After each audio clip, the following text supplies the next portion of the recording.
Hey, welcome back to the Invisible Strength podcast. Today's guest throws javelin at the D1 school, Texas Tech.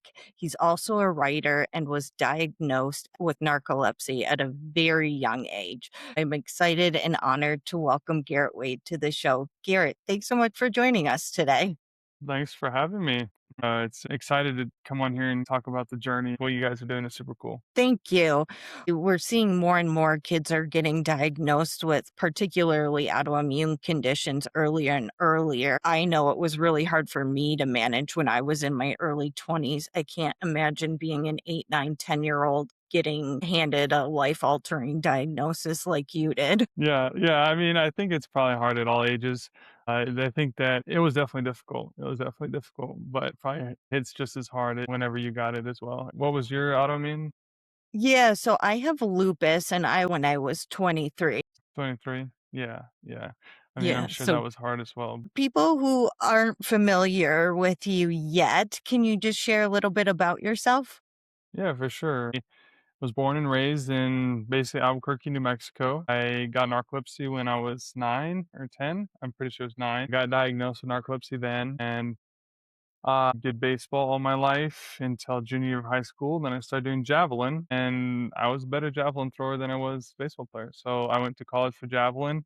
I graduated in 2023, and now I write books and I help my family's business. We do goat and sheep grazing. So we take our goats and sheep and we'll do prescribed grazing in, places where high risk for fires or places that have been burned by fires. And we were trying to restore the native vegetation and kind of fight back the weeds a little bit. So, and that's a big deal out here in New Mexico where it's Yeah. pretty dry. Really interesting. I'm curious, what kind of books do you write? So, like sci-fi fantasy type books. So far, I've self-published one book. It was actually a book. It's sort of, I don't know if you or listeners are familiar, but there's like the Magic Treehouse books. Yeah. It's like if you combine Magic Treehouse with Charlotte's Web. So it's like the going on a distant adventure, but it's animal led because I wrote it for my dad's TikTok followers. And so it's about one of our goats kind of getting transported and kind of having to figure everything out over there and getting dropped into sort of some family drama between like a found family between an anteater and a jaguar and a couple different animals that just wouldn't usually be family. So that's what that book is about. And currently I'm working on more so adult or young adult sci-fi fantasy books about humans or human adjacent. That's incredible. My 11-year-old is very much into that, so he'll be looking forward to reading it. Yeah, it's called Curly's Magic Mug. And Okay. sometimes it's actually kind of hard to get it to pop up on Amazon because I didn't really do my SEO research before I named it. And all that pops up at first is actual magic mugs where you pour like hot liquid into them and then a picture shows up on the mug. That's what pops up before my book. But if you do Curly's Magic Mug book or Garrett Wade, then it'll pop up. So Okay, we'll drop a link to it in the description if people that'd be wanna check it out. if they're into some whimsy, if they're in their whimsy, wanna get a little throwback to some fun animal stories. It's good for all ages, I would say. It sounds really entertaining. It's pretty quick read too. It's only about 80 pages. And Okay. what really took the longest was just all the artwork. Like just drawing the cover took me forever. There's like four, maybe like 5 pages, I think, or 5 pictures inside the book, and those took a little while as well. But it got it done So you can draw too. with time. Yes, I'm decent at drawing. It just takes me a minute. Good on you. I can barely draw stick figures. It just takes practice. Just takes practice. Well, good for you. That's awesome. Thank you. So, Garrett, can you take us back to I know you were really young when you were diagnosed with narcolepsy, but share what you remember about how that started to transpire and you started to notice that something was wrong? Yeah, so I'm not 100% sure that this was the time when I did get narcolepsy, but this is where I've always traced it back to, and I'm pretty sure this is the event that it happened. So usually narcolepsy is triggered by it's an autoimmune response. So they think that it's basically triggered by your body misidentifying the chemicals in your brain that control the sleep and wake cycles, which is either called hypocretin or orexin, your body misidentifying those cells with flu cells. So I got sick, and I believe we do a pumpkin patch every year. At the time, it was a fundraiser we had a nonprofit where we were teaching kids to ride horses and teaching kids about where their food comes from and stuff like that. So we would do the pumpkin patch then as a fundraiser for that, and I was feeling kind of under the weather a little bit. My grandma offered to take me home, so I was like, "Yeah, okay, I'll go home. I don't have to work anymore." And I was like 9. I'm like, "Okay, I'll go home, get out of the heat." And so I go home, but then I learned that they're going out to the fields, which are like an hour away or so, to go pick pumpkins. And I was like, "Oh, that sounds like fun. Let me go." So I went, but the whole time I was suffering bad. Like I was not feeling super great. And then I don't know. I remember just like I was kind of like laying in the passenger seat, like on the floor, while they're out there picking pumpkins because I was not feeling great. And then I think I took like an Advil or something and felt better. In my memory, that's what happened. But after that, I started getting very tired, and not that day, I don't believe, but over time, I just started getting more and more tired. And with the tiredness, it also comes cataplexy, which is like there's type 1 and type 2 narcolepsy, and I believe type 1 narcolepsy is the more standard narcolepsy that's caused by this immune response, and with it will come cataplexy. That's basically a REM intrusion. So when you're in REM sleep, your body is producing a chemical to kind of paralyze your body so you don't act out your dreams. Well, whenever you're so tired because of narcolepsy, you're kind of like real close to that realm, real close to sleep. And so strong emotions, like somebody would make a joke and I'll laugh, that causes a REM intrusion. So that same chemical and stuff is released. So it causes like muscle weakness, and like I would just be like this, like trying to like it's not like I'm about to go to sleep. It's like I'm losing control of my muscles. And so I remember at one point playing outside with my friends, we were playing wall ball. At one point, I laughed, and so then I kind of like crumpled to the ground a little bit. Then they're laughing, so then I'm laughing, kind of like in embarrassment, but also like it's kind of funny. So, but then I'm just stuck on the ground because I'm like in a continuous state of this cataplexy. So that went on for a while as we were trying to figure out what was wrong with me, and I used to be a very sweet kid, like real nice and everything, and then I had more emotional swings, and every time we were in the car, I couldn't last 5 minutes in the car without falling asleep. We get in the car, I'm clonked out. I'm like this, my mom's all worried my neck is like, a few times when we used to have a a ranch a few hours from where we live now, and those it's mostly dirt roads, and so I'd be like falling asleep, and then it's bumpy, and so my head would be bouncing off the window, and my dad's feeling all worried, like sad for me, right? So it was kind of like that until we. Do you want me to go into the whole process of how I got, Yeah, sure. diagnosed and everything? Yeah. Go So for it. my mom was my lifesaver, right? She would not take a no from the doctors. She was determined to figure out what was going on. So I saw a neurologist, and my mom was doing her own little research online, and she's like, I think it's narcolepsy. But at the time, narcolepsy wasn't thought to be commonly diagnosed in children. So they're like, it's probably not narcolepsy. And so we got brushed off a little bit. They did scans, found some sort of Arnold Chiari malformation. I don't know, something that was irrelevant. It has never actually impacted my life, but my mom kept advocating for me to get a sleep study, and I got a sleep study, and it was like 100% I had narcolepsy. Right, like when you do a sleep study for narcolepsy, you do the sleep study at night, and then if they suspect you have narcolepsy, you also do a test during the daytime as well. I believe the test is like how long it takes you to drop into REM sleep when you're just taking a nap. but I came back. I passed that test with flying colors, narcolepsy for sure. So from then, it was trying to treat it. First, I got my tonsils and adenoids removed because I had a little bit of apnea, and they want to treat that before they start giving you real medicine. And I was emotionally unstable, to say the least. Very angry at times, just because basically, when you have narcolepsy, when you're untreated, it's like if somebody that didn't have narcolepsy stayed awake for like 3 days. That's a common misconception that people have with narcolepsy, is that narcolepsy is a sudden sleep spell. That's not how it is at all. Like, people will see in movies that somebody would just randomly fall asleep. That maybe they're trying to portray cataplexy, which isn't even a sleep, it's a REM intrusion. But narcolepsy is a chronic fatigue to where you're trying to fight to not fall asleep, and sometimes you lose the battle and you fall asleep. My mom was super big advocate on trying to find me the right medicine. She was trying to have me take naps, something that I very much resisted as a kid, because it was like, I'm going to go to the nurse every day at lunch when all the other kids are hanging out, and I had to just go take naps. I felt like when I got narcolepsy, I felt like my life was, because it was like so debilitating, because I was a very active kid, very athletic.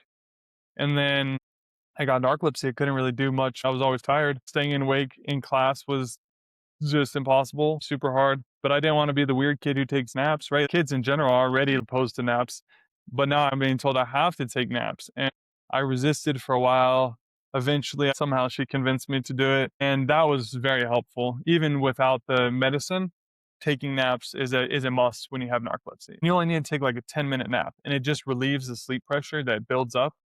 You feel so much lighter afterwards, right? I had to start taking naps at lunch every day. It's funny doing this. I don't realize how much emotions I still have about the time, right? Because I'm like tearing up just thinking about it. But I had a lot of shame that I was different. I got it when I was 9. I didn't tell anyone outside of my family and maybe my best friends. I didn't tell anyone. I didn't want my mom telling anyone until I was probably a sophomore in high school, when I was comfortable with Wow. it. It doesn't feel fun to be different. Before I was treated, and part of the reason why I think this podcast is such a great thing is, I wanted to see that there was people that had narcolepsy that were successful, because I just felt like I just couldn't be. I was probably measuring wrong as a kid. Success is, you gotta be successful and not just happy. Being happy is more important than being recognized as successful. But Jimmy Kimmel has narcolepsy, and that was helpful. If there's people speaking on it like this, that would have helped me as a kid. It's like, hey, it's fine. I mean, it sucks, but you can still be successful. You can still accomplish your dreams and still be happy with narcolepsy. What really helped me is medicine. Without my medicine, I would not be nearly as functional. My mom was my biggest advocate on trying to get me the best medicine. And both the medicines that I tried to begin with, I think the first one I tried was a stimulant, and I still take that same stimulant to this day, just different dosage. And then another one, so I take a medicine during the day to give me alertness, and then I take one at night to knock me out. I'll go to sleep for like 2 hours, wake up, take a dose of this medicine, and that puts me into a deeper sleep for about 2.5 hours. And then I wake up and I take another dose. The one I take during the day is called modafinil, and it used to be called Provigil. And then during the night, it's the generic name is sodium oxybate, and the brand name is Xyrem, and those have been pretty pivotal in making me more functional. Otherwise, I just have to take a lot of naps and stuff. You know, when my medicine lapses, I just like take more naps, drink more caffeine, and Yeah. just thug it out. I can't help but just think about you feeling like you needed to hide it from even your closest friends. What helped you? And maybe it was just medicine and being able to better manage it, but I'm curious, what made you start to feel comfortable when you hit that point, maybe your sophomore year of high school, where you were more comfortable talking about it? What was that process like? Yeah, that's a good question. It probably did have a lot to do with that it was more managed. I appeared more normal I guess. And so then I didn't feel as different. And it was like, yeah, I have narcolepsy. I throughout all my primary school, I took naps at lunch. Whenever I'm supposed to be socializing and stuff, I'm just taking a nap. But like I remember in middle school, I had transferred schools, so there would be a couple girls that were like want to have lunch with me or something, and then like chase me afterwards because I just disappear after class. And at one point, they're following me, so I just dip into the bathroom, and then like I hear them waiting, so I just wait longer. They probably just thought I had bowel issues or something, and just spent the whole lunch in the bathroom. But yeah, it was just so I could go take a nap in the nurse. But there's probably a lot of different factors. But yeah, I don't know. I don't know. Well, and there's just a lot going on during that phase in kids' life with school and friends and all those various dynamics. So I can see where it's just who knows what happened. It just did, and you eventually got there. So good for you. It might have been part of it is like I tell somebody and they don't run away, then you get more comfortable. It's not as big of a deal as you think it is. It's so normal to fear ostracization, not wanting to be ostracized. It's very normal. And that what was fueling my fear of telling people is because I thought I would lose friends over it. People would make fun of me. And people do make fun a little bit when you're in primary school. Some people will still make fun, but people get made fun of for everything in high school and middle school. Kids are mean. But in grown life, people don't care. People realize that it's actually not cool to be bullies. But even if you tell your friends, if they do take it some sort of way and make fun of you for it, then that person's not meant to be your friend. And then I guess you end up finding who your real friends are. But the people that do love you are not going to care and they're still gonna support you. It was an exposure therapy thing, like, "No, why'd you tell them?" And then it's fine. Now it's actually less stressful to disappear to take a nap because people know and I'm not trying to hide it and I'm not trying to have to live in secret. I chronically tell the truth. I don't like keeping secrets at all. So I'm a complete open book. And so that was something that was antithesis to my personality. And so it was more relieving when I could just tell people. I can very much relate to that. We always say, like, there's millions of people with these various conditions, but you can still feel like you're the only one when you're younger and haven't quite had the life experience to know that a lot of people are affected in different ways with these things. Yeah, 100%. Especially with autoimmune conditions. It seems like everyone is quote unquote normal, but then you actually talk to people and at least everyone knows somebody that's dealing with some sort of autoimmune issue. If you talk to people, then a lot of people actually have autoimmune issues as well. And like you said, it's getting more and more common, which is not great. Right. So I was not completely alone in my family with narcolepsy. My grandma actually had narcolepsy as well. She got narcolepsy, I believe, when she was 40 or something like that, and it wrecked her life more so than it had mine because at the time, people didn't even really know what narcolepsy was, and she actually, I think, got diagnosed with schizophrenia, and this is something I forgot to share about how terrible it was when I first got it. When you don't have the right chemicals to put you in the right stages of sleep, your brain's all kinds of fritzed out. So when I would be trying to sleep, I go into dreaming immediately. And at the time, they were all nightmares, terrible, vivid nightmares. Just, I remember like I would play Plants vs. Zombies, and in my dreams, they were real zombies. The whole world was like infested with, it was terrible. Like it was just a Goodness. terrible experience. And then I would wake up and then I would have what's called hypnagogic hallucinations. So basically, you're awake, but you're seeing your dream. You're seeing something from your dream in real life. And Wow. and at the same time, I'm having sleep paralysis. So my body is frozen. I'm seeing like a killer and I'm frozen. You're just filled with fear. Your body's just dumping fear. In dreams is a lot of like processing unprocessed emotions. And I believe that's why my dreams were way more terrible then because I was dealing with so much more emotional turmoil. And so I'm like seeing things. And then when I break out of the sleep paralysis, I'm screaming and I traumatize my sisters and my brother because I'm waking up screaming in the middle of the night. I remember one time I had a dream my mom was an imposter and I woke up. I took a bat and I went to my parents' room and I was like, "Mom, are you an imposter?" They're asleep. They wake up. My mom wakes up and she says, "Yes." I'm like, I don't know what to do." I didn't go start swinging or anything. I think my dad was like, "It's okay." Like she was sleep talking kind of, but I'm like, why would she say that? I know. I was like, "What are we doing? What are we doing?" I'm tricked. But so it was terrible. My dreams were terrible. You couldn't even escape being sleepy by sleeping because they're terrible.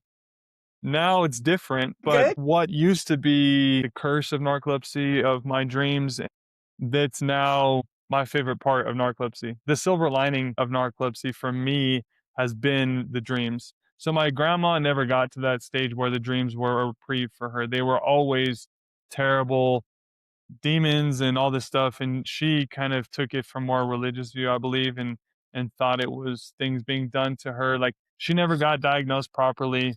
She got treated with schizophrenia medicine, which is not good for her. And then by the time we figured out I had narcolepsy, she had narcolepsy, she just had too many health conditions to really be on the medicine that would help, right? Which was is a bummer. So she had untreated narcolepsy, and so she was always on the verge of falling asleep. And you could be talking to her just like this, and then she kind of nods off, right?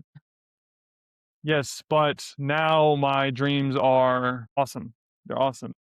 I get to go on whole adventures in my sleep, like sci-fi adventures. I get to have superpowers. Basically, all my dreams are lucid dreams. So I'm controlling what I do in all of my dreams. I don't control what I'm dreaming about, but I control what I do. So if like I can't really have a nightmare because if I'm like some bad guy's chasing me or something, I just make myself more powerful or I fight the bad guy or something like that. As weird as it is to say, because my mom was so good about getting me treated and I responded really well to the medicine, and my dreams are so fun.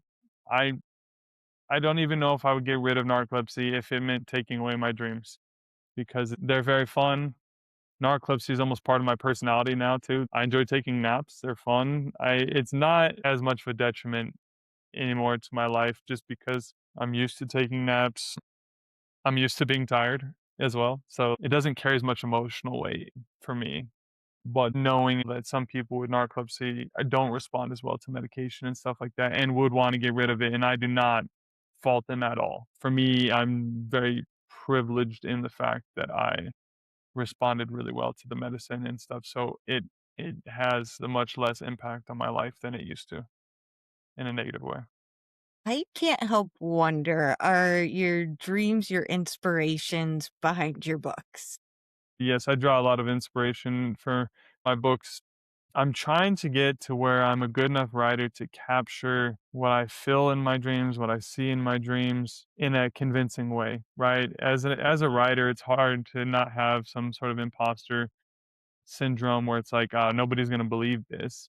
But I'll read a story which is bizarre and I believe it because that's what you do when you read. You just believe the story you're reading. So I'm trying to get to where I take parts from it to inspire my stories.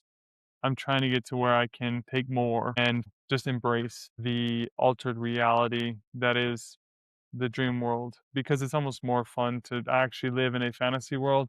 I get in my head about trying to make things make logical sense in terms of physics and that sort of thing, but that's not fantasy is not worried about physics or Yeah. truth or something like that's not fun.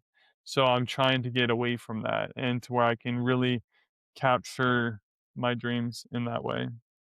But my Instagram handle and everything has been the dreaming giant or some form of that for a long time because I'm tall and I have a lot of dreams. So there you I go. love that. I was wondering what the inspo was behind your name. Yeah. Yep. Just chronically dreaming and I'm always getting told how tall I am. So Well, now I have to ask, how tall are you? I'm 6'6", little bit Okay. more than 6'6", but yeah, constantly everyone's like, like I see people in public, and like pretty much no day goes by without someone telling me I'm tall.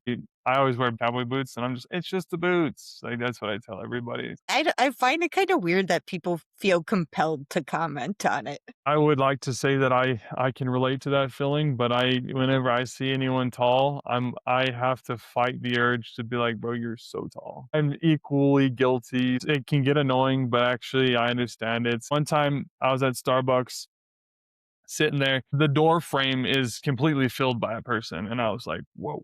Like both ways. Like this dude was wide, he was muscular and tall. The door frame, I'm pretty sure he had to duck through the door frame. I went over to him immediately to shake his hand. But yeah, he was 7'4". So that was a big person. That was in my hand when I shook it, my hand was disappeared. It felt like I was a kid shaking my dad's hand. Yeah. I understand why people comment. I have the same impulse. It's all Garrett, fun. for thinking back to your younger self and you thought your life was over once you got this diagnosis, what words of advice or wisdom could you share with someone younger or earlier on in their journey with narcolepsy? Yeah, it's hard because everything I could say sounds like a cliche, but it does get better. And to someone's parent is to not give up finding treatment, to not settle for something that's not working, and to not leave any stones unturned when trying to get treatment. And your life is just not over, right? Being normal is overrated. Being like everyone else is so overrated. Wear a badge of honor.